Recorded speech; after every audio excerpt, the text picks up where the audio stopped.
We were looking for this Watoto drug preparation, which they called Ukuhe. Mm-hmm. And the reason we went to La Chorrera is because that was the ancestral home of the Watoto people. So there was no particular mystery about going there. We just read in the paper, these are the people that have it, and they live here. It turns out La Chorrera has a lot greater significance than that. But that was why we went to La Chorrera, was looking for this thing. We weren't really looking for ayahuasca. Mm-hmm. We certainly weren't looking for mushrooms. I mean, so when we got to La Chorrera, it turned out that this little tiny mission village, they'd cleared pasture around the village, cleared all the forests, and they had pasture, so they had all these Cebu cattle grazing about 200 acres around the village. And it was a wet, rainy season, and pretty much out of every cow pie was growing huge clusters of psilocybe cubensis. So we knew what that was. We had no experience, but we'd done our homework. We knew what it was.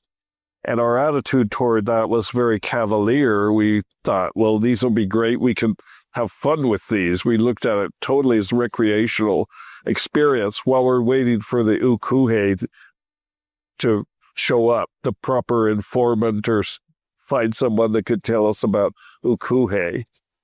And the mushrooms, we started eating the mushrooms rather excessively, and we were very cavalier and casual about it. But soon it got very serious because they kind of made it clear we were having these really intense sessions on pretty much a daily basis. So we'd kind of incorporated it into our diet.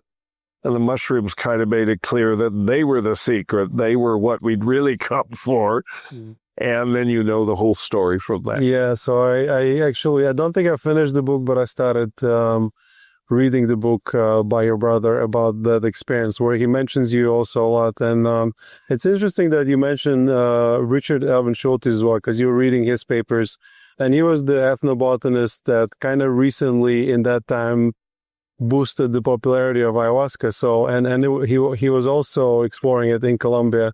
But then something happened, and probably narcos happened, and Colombia was overlooked for psychedelic tourism, for better and for worse. And what I'm trying to do now is kind of slowly, bring more people to Colombia, because it deserves to be seen for this side of it, and kind of rebranded from bad drugs to good drugs. From cocaine to ayahuasca. So, well, there's certainly. There's as much as Peru or Ecuador, Brazil, or other places. I mean, ayahuasca has been known and used in Colombia just as much, other